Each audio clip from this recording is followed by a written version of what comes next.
Hello mga amigas, este dia ko si kita ulam sabroso, maskin mapait, mapait pa na di inyo vida de antes, pero era sabroso pa con el amor. Este de atun gulay, talya masisilaki ampalaya or sampalaya. Tumutubo lang ito pag summer. Yung kusang tumutubo lang ito ang gulay na ito. Napakapait yan. Parang Chinese ampalaya or bitter gourd yan. Ganyan lang ang bunga niya. Maliliit. Grabe ang pait. Pero ang sarap niya, ang sustansya, ang benepisyo ng gulay na ito is maganda lalo na sa mga high blood, hypertension, diabetic person. Ayan, maganda ito. Ayan, una natin gawin is himayin natin, kunin lang natin yung kanyang mga dahon. Yung bunga hindi na natin gagamitin dahil napakapait.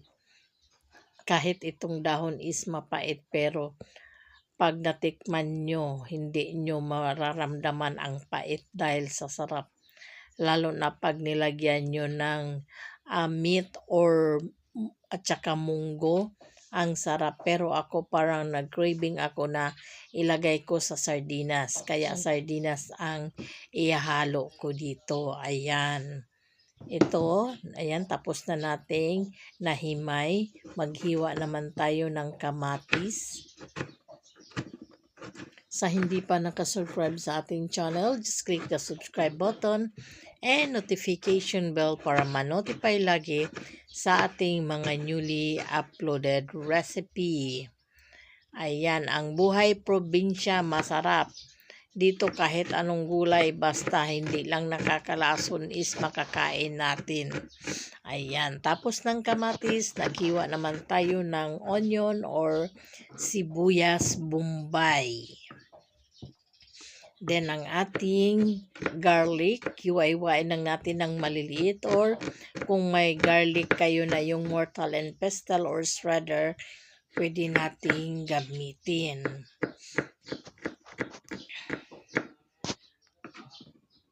Ayan mga amigas, tapos na tayong naghiwa dito sa ating kawali or sa ating kalan.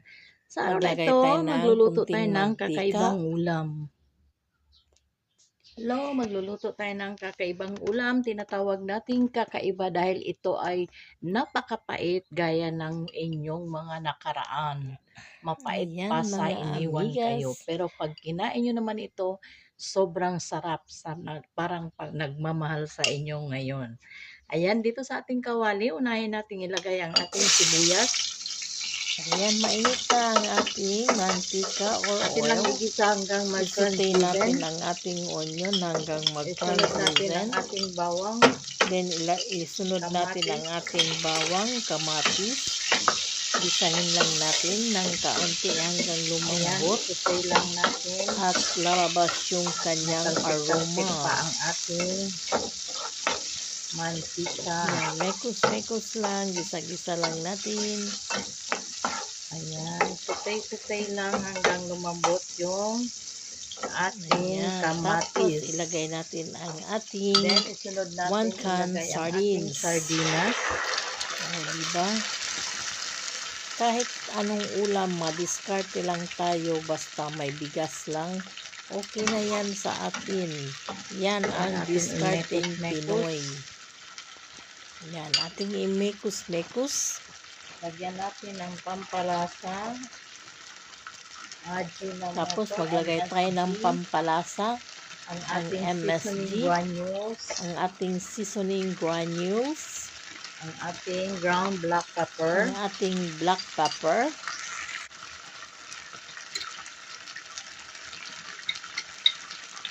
Ating salt.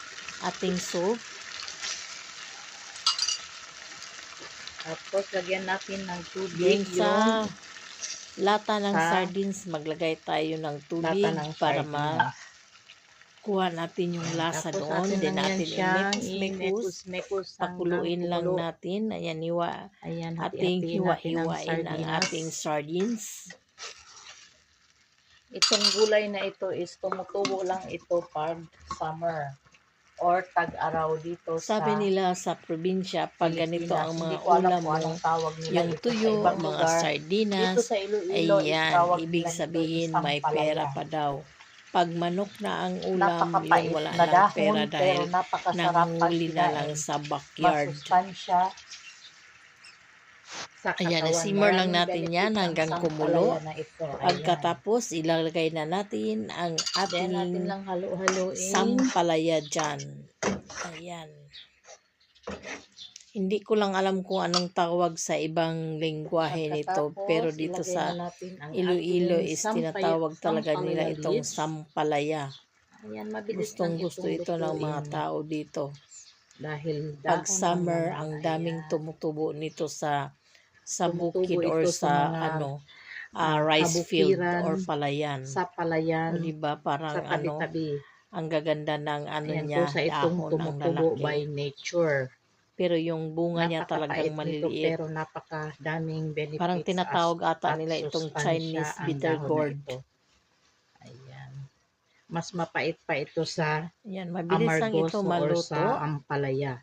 Atin lang yan siyang i-simmer ng mga 1 to 2 Pero minutes dito sa hanggang kanila sa yung parang Iloilo, malanta kinakain lang ito. yung Kahit ako nagustuhan ko, kaya dahon. nang binigyan ako ng biyanan ko, ayan, iluluto ko, lalagyan ko ng sardinas. Sila nilalagyan nila ng munggo at baboy. Yan, Pero masarap mekos-mekos din ito sa natin bago natin sardinas. Ayan, takpan. mabilis lang ito. Atin lang siyang halu-haluin. Mabilis na lang itong maluto. Then, pwede na natin yang kainin Ayan, sa diba? ating May ulam na masarap tayo na pagkatapos white nito. rice.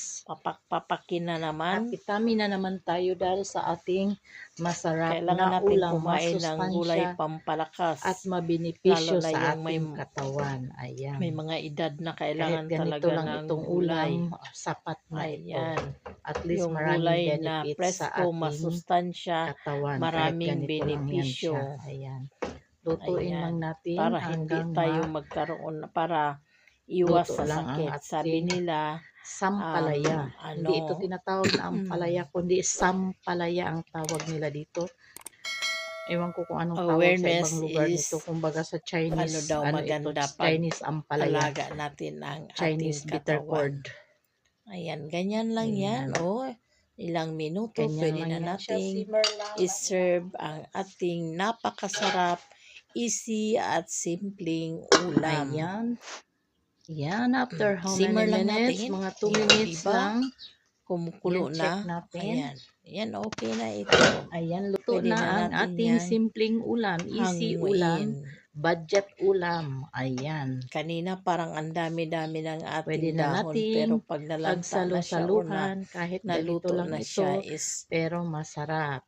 kakaunti na lang, Ayan. kakapiranggot na lang. Thanks for watching. Ayan, hanggang dito na lang. Maraming salamat sa ulitin. Sana'y nagustuhan nyo ang ating ulam sa araw na ito. Bye-bye. Thanks for watching. God bless and be safe.